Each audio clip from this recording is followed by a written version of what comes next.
In Norway land there lived a maid, Baloo, my babe.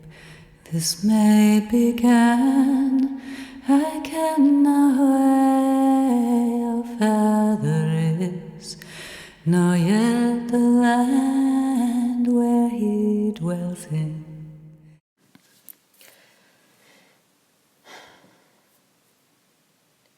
In the moist, dank, dark of my tower cell, my only comfort was the wee look of my son's hair. I had tied in a perfect little circle with a string of red silk. Well past the point of tears, my sole occupation was to stroke his soot-black hair and rock and sing. This weary fate that's been laid on me, and once or twice she sobbed inside, and her tender heart it brake in three.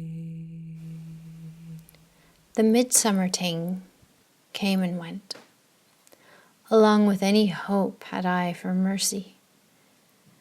My deed declared beyond repair, and my payment in flesh, my only earthly act, left undone.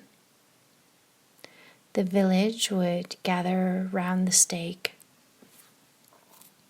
and watch my transgressions be burned away. Take heed, good women, that this not become your fate, the fire would declare. Oh, woe is my heart, that I was born to this weary fate. My dear mother, when you nursed me at your breast, did you believe your bonny babe would become naught but cinder and ash? Regrets? I had so many. They nearly crowded me out of my own cell. But my grey sulky was not one of them. For the holiest thing in my short life was looking into the eyes of my bonny son. I smored the fire every night and prayed for the protection of the gods over you. But still you were taken from me.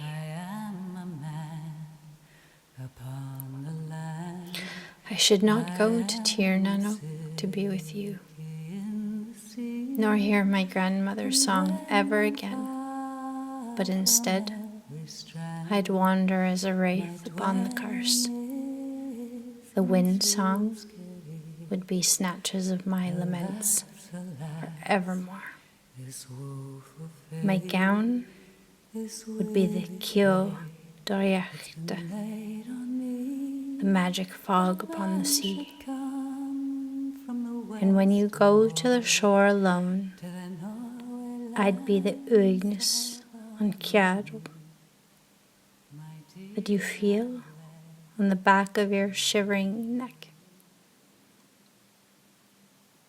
Alone in the dark, my senses grew so that I could feel every aspect of village life as it unfurled. Today was the day of the great fire, and my end, the leaden feeling in my gut, said thus. But just when I'd braced myself to be marched in shame before all those I'd known my life long,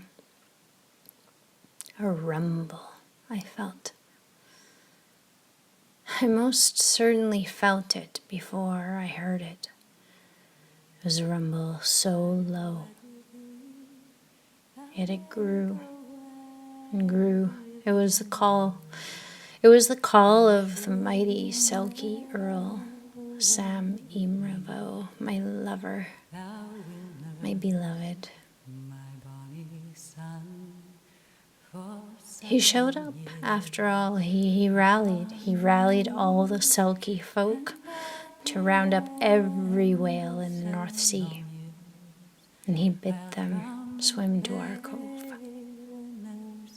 The town bell was rung, and every man, woman, and able body was rallied to the boats. Whales, oh whales, like you'd never seen. It was time to fill their winter stores with skin and fat and oil and meat. Every vessel that could float was flung upon the sea, and they rowed and they yowled all the day. They yowled so loud with anticipation, I'm sure it woke the dead. But for all their rowing and yowling, the sun sank low on the sea without a single whale in their boats. And home they dragged their weary bones and empty nets. With aching hands and bitter hearts, they climbed the tower to satiate the bloodlust left unfulfilled. The torches lay in wait to seal my unlucky fate. But when the keep the men approached, a mean surprise awaited. Every door was open wide, and the door to my tower lay in splinters. And up and down roiled Odeveer, deprived of his revenge. And up and down he roils still. Me? I'm long gone, under the sea, where he can never reach me. He lives alone in bitterness and hate, and I am the fisherman's daughter. I'm the lady of the sea. In Norway land there lived a maid, Baloo, my babe. This maid began, I ken not where our father is, nor yet the land where he dwells in. It happened on a certain day, when this fair maiden fell asleep, that in there come a grey silky, and sat him doon at her bed feet, saying, awake, awake, my bonny maid, for oh, how soundly thou dost sleep. I'll tell you where his father is. He's sitting close at thy bed feet. I pray come tell to me your name, and tell me where your dwelling be. My name it is Good Mailer, and I earn my living out at sea. I am a man upon the land, I am a silky in the sea, and when I'm far from every strand, my dwelling is in Suskerry. Alas, alas, this woeful fate, this weary fate that's been laid on me, that a man should come from the west ahoy to the Norway lands to hire a barn with me. My dear, I'll wed ye with with a ring, my dear, I'll wed with thee. Thou may go wed with whom thou wilt. I'm sure you'll never wed with me. Thou wilt nurse my bonny son for 7 long years upon your knee, and at the end of 7 long years I'll come and pay the nurse's fee.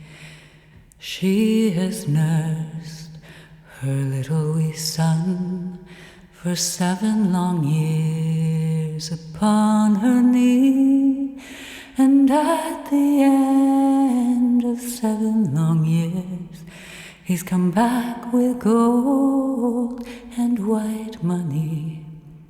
My dear, I'll wed ye with a ring, my dear, I'll wed with thee. Thou may go wed with whom thou wilt. I'm sure you'll never wed with me.